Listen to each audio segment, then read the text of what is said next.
आप सोचिए अगर इस तरह के विरोध के आगे अटल जी बैकफुट पर आ जाते तो आज पाकिस्तान एटम बम के दम पर भारत को आंख दिखा रहा होता। अगर अटल जी सत्ता में ना आए होते तो विपक्ष तो न्यूक्लियर बम से तौबा तौबा कर रहा था। जैसे राजीव गांधी ने 1988 में न्यूक्लियर वेपन फ्री और अहिंसक विश्व की व्यवस्था वाला एक्शन प्लान पेश किया था। सीपीआईएम ने 1999 के मैनिफेस्टो में कहा था कि बीजेपी ने पोखरण टेस्ट करके भारत की पुरानी न्यूक्लियर पॉलिसी छोड़ दी है। सीपीआईएम चाहता है कि न्यूक्लियर वेपनाइजेशन को रोका जाए। सीपीआईएमएल के पूर्व महासचिव विनोद मिश्रा ने तो परमाणु बम को हिंदू बम कह दिया था। विनोद मिश्रा ने न्यूक्लियर टेस्ट को राम मंदिर और बाबरी मस्जिद तक से जोड़ दिया था। विनोद मिश्रा ने कहा था कि एटम बम कुछ और नहीं, सीधा सीधा हिंदू बम है। उन्होंने कहा था कि इससे बीजेपी को राम मंदिर के अलावा एक और मुद्दा मिल जाएगा। बीजेपी का कम्युनल फ्रेम ऑफ माइंड है। बीजेपी ने कहा था कि गर्व से कहो हम हिंदू हैं, और फिर बाबरी मस्जिद टूट गई। यानी पहले अब देश का न्यूक्लियर बॉम्ब ये लोग हिंदू बॉम्ब बता रहे थे। उसके बाद हिंदू टेररिस्ट हो सकता है, सैफरन टेरर हो सकता है, इसका प्रयास किया। लेकिन वाजपेयी से लेकर मोदी तक उनका हिसाब क्लियर था बॉस, कि देश को ताकत नहीं दोगे तो दुनिया इज्जत नहीं देगी। और तब भी कांग्रेस ने घुमा फिरा के इसका विरोध ही कर दिया था। 11 मई से पोखरण टेस्ट शुरू हुआ था। उस वक्त सोनिया गांधी ने 10 दिन तक चुप्पी साध ली थी। इस चुप्पी की वजह क्या थी वो आगे बताऊंगा। फिर पोखरण टेस्ट के 10 दिन बाद 21 मई को राजीव गांधी की 7वीं बरसी पर सोनिया गांधी ने कहा था कि सच्ची शक्ति तो संयम दिखाने में है। भारत अपनी ताकत दिखा रहा था, क्योंकि दुनिया ताकतवर को ही सलाम करती है। और यह नहीं कहा था कि हम दुनिया भर में परमाणु बम फोड़ देंगे। आप सोचिए बॉस, भारत सारे सैंक्शंस लगेंगे, दुनिया जो है कूदेगी पॉपकॉर्न की तरह, सब जानते हुए अटल बिहारी वाजपेयी ने न्यूक्लियर टेस्ट किया। वो भी उस दौर में जब 90s का दौर याद कीजिए, स्थिर सरकारें नहीं होती थी, कोलिशन गवर्नमेंट चलती थी। लेकिन उन्होंने कहा भाई दुनिया को ताकत दिखाना जरूरी है, दुनिया ताकतवर के सामने झुकती है। लेकिन कांग्रेस की सबसे बड़ी चेहरा सोनिया गांधी कह रही हैं कि खुले में यह सब दिखाना ठीक नहीं है, संयम होना चाहिए। क्यों भारत ने किस पे परमाणु बम फोड़ दिया?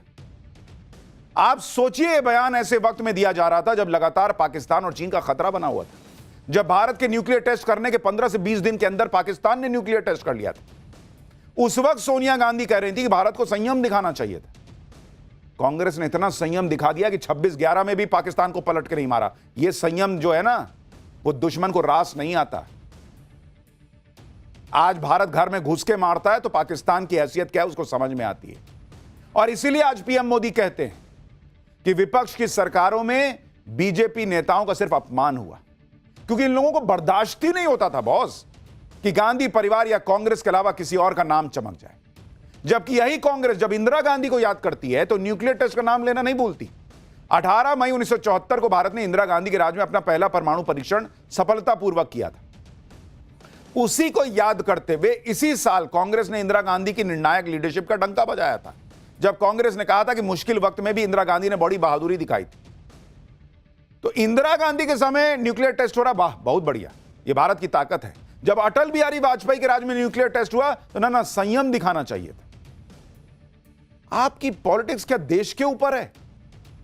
अटल बिहारी वाजपेयी की सरकार में जब न्यूक्लियर टेस्ट हुआ तो कांग्रेस की तरफ से सोनिया गांधी ने करीब 10 दिन चुप्पी साधे रखी। ऐसा इसलिए हुआ क्योंकि कांग्रेस के अंदर ही न्यूक्लियर टेस्ट को लेकर 2 अलग अलग राय चल रही थी। पत्रकार सभा नकवी की किताब shades of saffron from Vajpayee to Modi के मुताबिक सोनिया की चुप्पी कांग्रेस के भीतर चल रहे 2 अलग अलग राय की वजह से थी। एक तरफ शरद पवार पोखरण टेस्ट को नेशनल प्राइड मानते थे, और दूसरी तरफ सलमान खुर्शीद, मणिशंकर अय्यर और जयराम रमेश, जो कि सोनिया के ज्यादा करीबी थे, उन्होंने पोखरण टेस्ट का सीधे तौर पर विरोध किया, भर्त्सना करने का सुझाव दिया। और जब 10 दिन बाद सोनिया गांधी ने चुप्पी तोड़ी तो उन्होंने कह दिया कि सच्ची शक्ति संयम में। साल 1998 में जब संसद में न्यूक्लियर टेस्ट पर बात हुई तो पी चिदम्बरम ने कल खुलकर कह दिया था भाई ये तो भारत की न्यूक्लियर वेपन फ्री नीति के खिलाफ है जो टेस्ट हुआ है। पी चिदम्बरम यह तर्क दे रहे थे कि हमें तो चीन से कोई खतरा ही नहीं है। इस टेस्ट को लेकर अटल जी ने खतरा बढ़ा दिया। सुनिए साल 1998 में पी चिदम्बरम ने संसद में खड़े होकर क्या कहा था। तब वो कांग्रेस के नेता नहीं थे लेकिन विपक्ष में थे। Nuclear weapons is simply inconsistent with the moral authority that India acquired over the last 30 years to tell the world that our goal is a nuclear weapon-free state.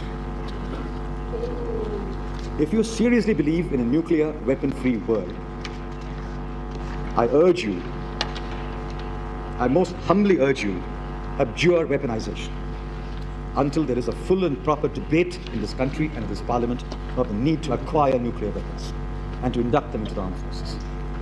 It is simply inconsistent.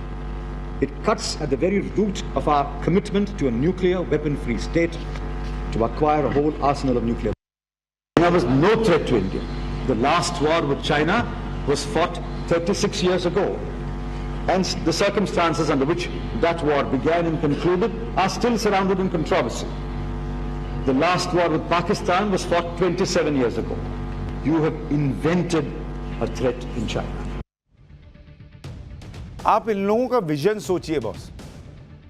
इनको China Pakistan से कोई खतरा नहीं दिख रहा था उस जमाने में। कह रहे हैं आपने न्यूक्लियर टेस्ट कर लिया इसलिए खतरा बढ़ गया।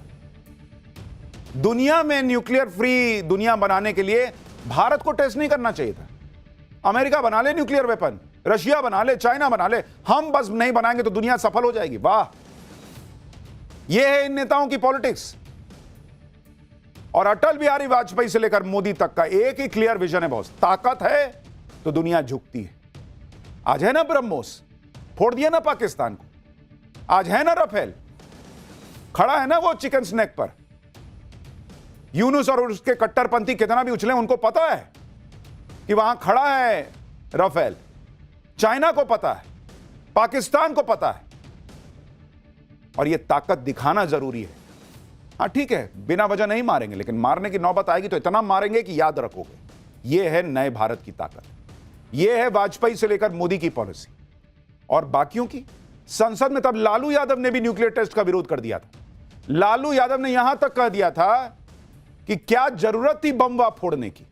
इतने गंभीर मुद्दे पर लालू यादव मजाक मजाक में कह रहे थे कि जब पीएम बम फोड़ रहे हैं तो आम लड़के भी बम फोड़ेंगे। सुनिए 1998 में न्यूक्लियर टेस्ट पर लालू यादव ने तब क्या कहा था।